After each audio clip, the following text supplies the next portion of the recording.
Hi, this is Dela Cruz of Hosted by Tina.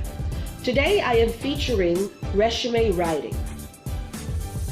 A resume is not just a log of your past employment, nor a log of your skills. Whenever you apply for a job, you of course consider the position that you are trying to apply for.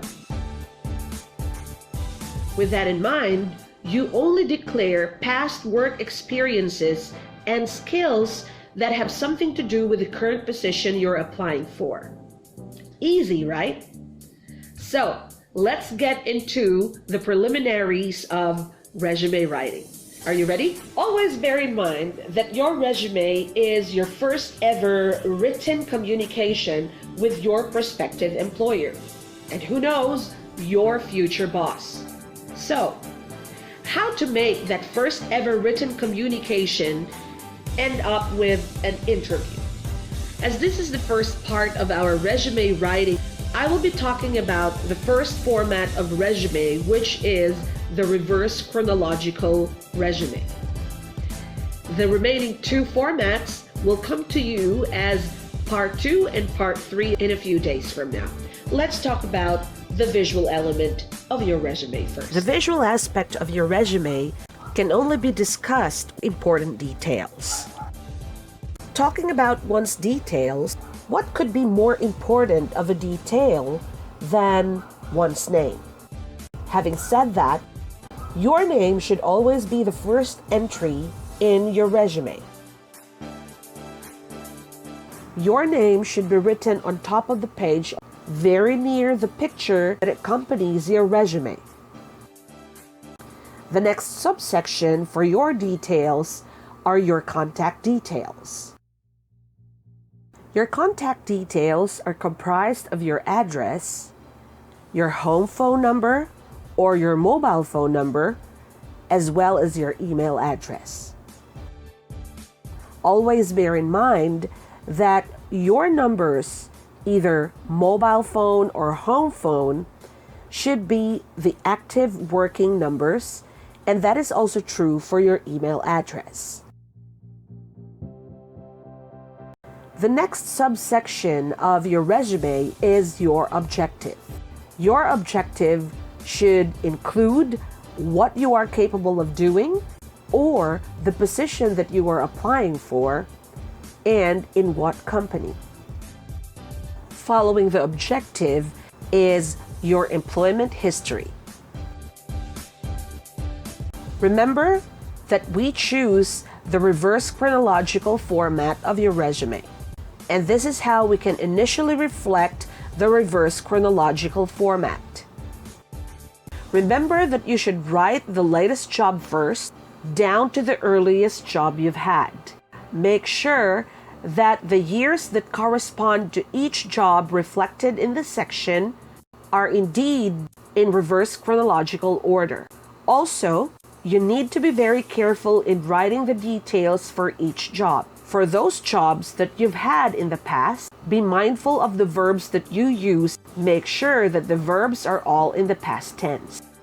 And for your present job, of course, the verbs should be expressed in the present tense.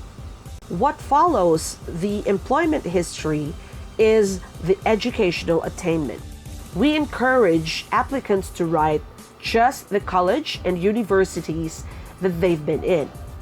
If they haven't been in any college or university, then any post-secondary education should be declared, such as 2-year courses, 3-year courses, or technical vocational training programs. Try to enrich this subsection of your resume by providing details as affiliations and organizations, extracurricular activities, or even awards that you may have received when you were pursuing your education at this level. After the educational background, you might want to also include other skills that may not directly affect or contribute to the current position that you are applying for. In this case, we could provide a separate section for your skills as seen on the screen.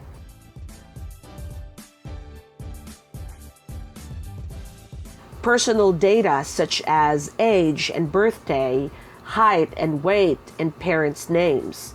In modern resume, this section is optional. These details may be taken up during the interview.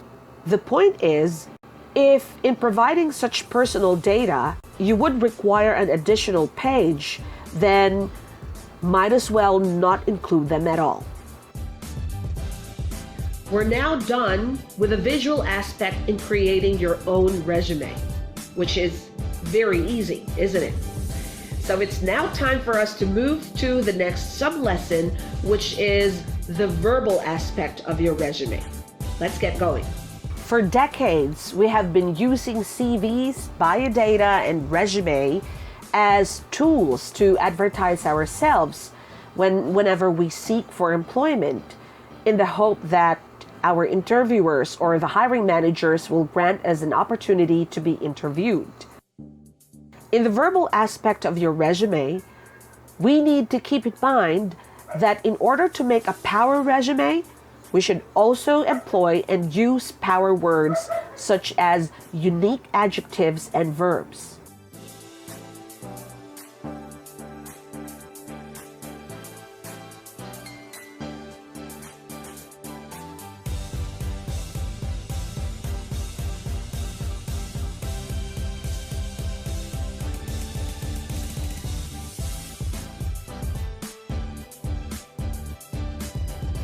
I understand that if your vocabulary is not that rich, then you might find this last part a little challenging. But may I please suggest that with all the technological advancements and your very own Android phones, you will always find an application to download that would aid you in coming up with the synonyms that you need to use in your resume. I will, as much as I can, try to find the links and put them in the description below for you to refer to for those applications that I am talking about. I hope that you guys will like, subscribe, click on that notification bell so you can have more of our contents like this. Once again, I am Dela Cruz, and this is hosted by Tina. Ta-da!